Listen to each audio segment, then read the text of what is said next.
Hai pejuang ilmu, untuk kamu yang baru menemukan channel ini, jangan lupa klik tombol subscribe dan nyalakan lonceng notifikasinya. Kita akan kupas tuntas materi, latihan soal-soal.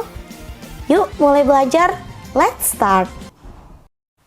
Assalamualaikum warahmatullahi wabarakatuh. Kembali lagi bersama Miss Nindi. Kali ini kita akan melanjutkan konsep bilangan oksidasi. Tadi kita sudah bahas 3 aturan yang pertama. Aturan yang selanjutnya akan kita bahas bersama-sama. Yuk simak penjelasan Miss Nindi berikut ini. Oke, kita lihat aturan yang selanjutnya. Jumlah biloks unsur-unsur dalam suatu senyawa itu harus sama dengan 0. Jadi kalau misalnya senyawanya itu netral, nggak ada muatannya, berarti dia jumlah unsur-unsur jumlah biloksnya dari unsur-unsurnya itu harus sama dengan 0. Contohnya di sini Miss punya H2SO4. Kita mau cari tahu nih berapa biloksnya S, karena S nggak ada ketentuannya ya. Kalau hidrogen sama oksigen tadi kita udah tahu nih, kalau hidrogen itu +1, kalau misalnya oksigen itu -2. Nah caranya seperti apa? Kita tulis dulu deh. Di sini ada angka kecil nih setelah H. Ini disebut sebagai angka indeks. Begitu juga ini, angka indeks. Nah beda kalau misalnya yang di atas tadi, ini namanya muatan ya, tapi kalau yang kecil begini ini disebut sebagai angka indeks ya. Berarti 2, hidrogennya ada 2 ya, dikali biloks hidrogen ditambah, oh ini 1 ya, 1 kali biloks S ditambah 4 kali biloks O, karena ada 4. Nah jumlahnya itu harus sama dengan 0 ya. H itu tadi +1, kemudian O tadi -2. Nah karena di sini ada angka indeksnya, kita buat coret-coretan di atasnya ya. +1 kali 2 berarti +2, -2 kali 4 itu -8.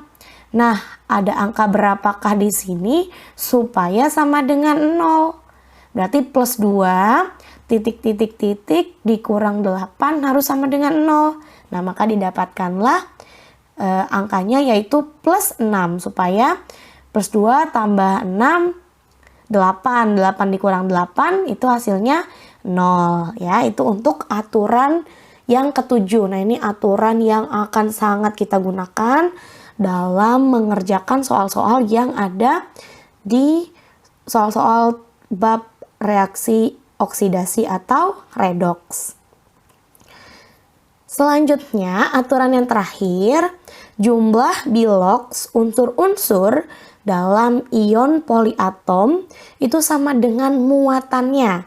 Nah, kalau tadi biloks dari unsur-unsur suatu senyawa dalam keadaan netral itu harus sama dengan 0, tapi kalau misalnya biloks unsur dalam ion poliatom itu harus sama dengan muatannya. Jadi di sini ada SO4 2-. Berarti nanti jumlahnya harus sama dengan -2. Caranya mirip seperti yang tadi. Berarti ini 1 dikali biloks S ditambah 4 dikali biloks O. Ya, biloks S kita belum tahu nih awalnya ya. O4, SO4 ya, O-nya -2, berarti -2 kali 4 -8. Berapa angkanya dikurang 8 harus sama dengan -2. Ternyata dapatlah +6. Contoh lain nih, misalnya Miss punya NH3. Ya, NH.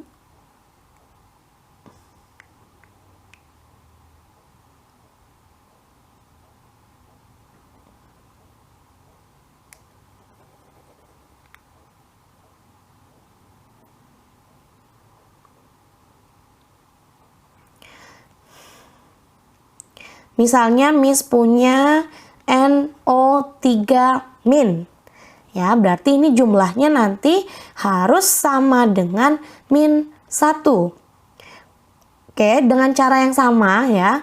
Oh, itu min 2. Min 2 kali 3 berarti min 6. Ini coret-coretan kita ya yang di atas ya. Karena nanti yang dituliskan di pembahasan tuh sebenarnya hanya yang bagian ini aja. Yang atas ini coret-coretan kita ya. Berarti angka berapa jika dikurang 6 hasilnya min 1? Ternyata jawabannya adalah plus 5. Kita tuliskan di bawah sini.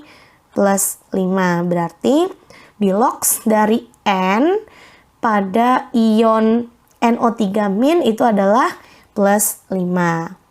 Oke. Ini adalah 8 aturan dalam menentukan bilangan oksidasi. Oke, nah di sini Miss punya informasi tambahan. Jadi ini kita hitung ya, misalnya tadi ada aturan yang pertama, Miss bilang kalau misalnya unsur bebas itu nilainya adalah 0.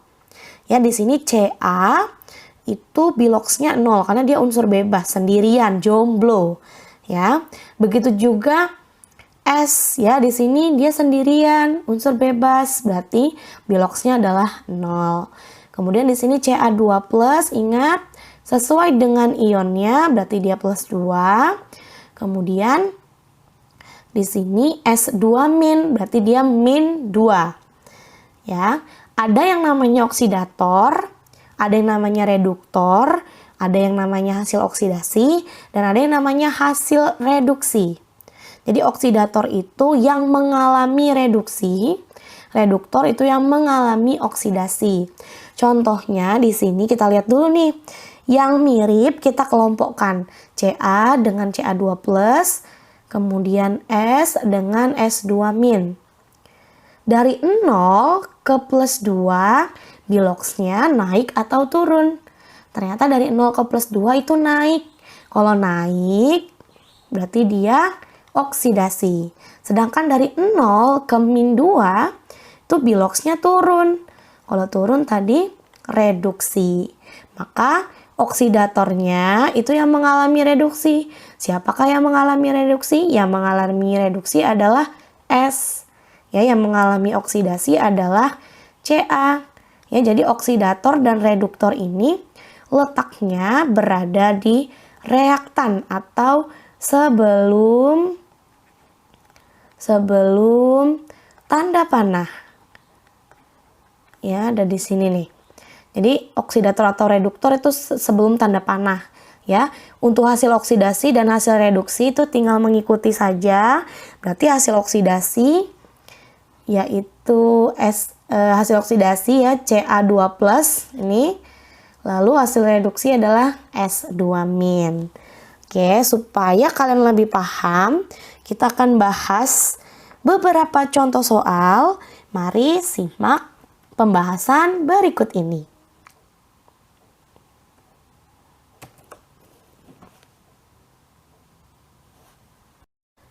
Oke, kita akan lanjut ke contoh soal. Contoh soal yang pertama adalah tentukan bilangan oksidasi dari unsur yang Miss bedakan warnanya. Ya, misalnya ini C.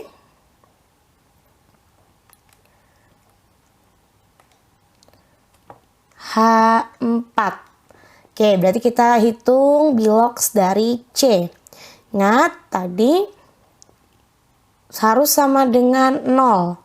Yang sudah kita tahu itu biloxnya dari H. Ya, H itu plus 1. Plus 1 kali 4, ya, berarti plus 4. Berarti angka berapa jika ditambah 4 tuh sama dengan 0? Jawabannya adalah min 4 ya, min 4. Berarti ini min 4 ya. Yang atas ini boleh kita tulis sebagai jumlah bilox. Yang bawah ini adalah the real bilox ya, bilangan oksidasinya. Selanjutnya misalnya Miss punya S6. Oke, tadi kita udah tahu kalau fluorin itu pasti -1. Berarti -1 kali 6. Berarti -6 ya, harus sama dengan 0. Angka berapa dikurang 6 sama dengan 0? Ternyata plus 6 ya. Plus 6. Maka biloxnya S adalah plus 6. Biloxnya F adalah -1. Mudah ya. Kita contoh yang lain deh. Misalnya Fe2O3. Oke, di sini harus sama dengan 0 masih ya, karena dia netral senyawanya. Kalau O tadi -2. -2 kali 3 berarti -6. Sama dengan 0. Berarti angka berapa nih? Berapa kurang 6 harus sama dengan 0. Berarti plus 6. Hati-hati kalau tadi nih jumlahnya 1 semua nih. Angka indeksnya ya, maka tidak ditulis. Sedangkan kalau ini angka indeksnya 2. Nah, supaya dapat bilox untuk Fe-nya saja kita bagi 2. Plus 6 bagi 2 berarti di sini plus 3. Ya, ini untuk Fe2O3. Misalnya Miss punya contoh satu lagi nih, yang 2 lagi ya. Yang punya muatan, misalnya ClO3-.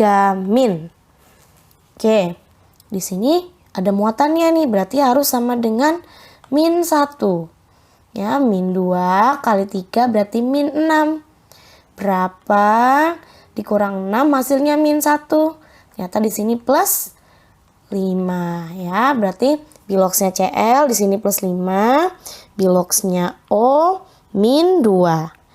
Selanjutnya misalnya Miss punya Cr2O7-. Oke, sini Cr-nya yang mau diketahui ya. O-nya -2. -2 kali 7 berarti -14. Harus sama dengan -2. Berarti berapa di sini? Di sini berarti plus 12. Ya, karena di sini ada 2, kita bagi 2 dulu. Berarti di sini plus 6 ya. Biloxnya Cr plus 6. Biloxnya O itu -2. Ya, oke. Miss punya satu contoh soal lain, yaitu kita mau cari tahu reduksi yang mana, oksidasi yang mana, lalu mana oksidator, mana reduktor dari sebuah reaksi. Ya, contohnya begini. Misalnya CuO solid ditambah H2 gas itu menjadi Cu plus H2O gas. Nah, Miss mau kasih sebuah trik nih. Kalau ada unsur bebas seperti ini, nah curigalah dia adalah reaksi redoks ya. Oke, percaya atau tidak kita buktikan bersama-sama ya. Di sini O itu -2 ya, berarti tulis di atas nih -2 harus sama dengan 0. Berarti angka berapa di sini? Plus 2 ya, di sini plus 2. Kemudian ini unsur bebas, berarti udah otomatis 0. Cu juga unsur bebas, berarti otomatis 0. Kemudian ini nih H2O, O-nya -2 harus sama dengan 0, berarti ini plus 2. Plus 2 bagi 2 berarti plus 1. Terus kita kelompokkan yang mirip, Cu dengan Cu, H dengan H. Ya, kita garis set. Ini juga kita garis ke H-nya. Ya, karena hanya yang berubah nilai oksidasinya. Oke, sedangkan O tidak mengalami perubahannya di awal -2, di reaktan, di produk juga -2. Ya, setelah tanda panah -2, sebelum tanda panah juga -2, berarti dia tidak mengalami perubahan. Tadi kalau naik itu oksidasi. Kalau turun, reduksi. Oke, kita lihat dari plus 2 ke 0. Berarti turun ya. Turun berarti reduksi. Sedangkan dari O 0 ke plus 1 naik. Berarti oksidasi. Ya, berarti mana kalau misalnya nih oksidator, kemudian reduktor, hasil oksidasi, kemudian hasil reduksi. Ingat, oksidator tadi yang mengalami reduksi. Ya, jadi kebalikannya. Kita balik aja, oksidator mengalami reduksi, berarti CuO. Hasil dari reduksinya adalah Cu. Kemudian reduktor yang mengalami oksidasi berarti H2. Hasil oksidasinya adalah H2O. Gitu. Oke, nanti kita akan banyak latihan soal saat berjumpa di Google Meet. Miss cukupkan dulu videonya sampai di sini. Miss akhiri. Assalamualaikum warahmatullahi wabarakatuh.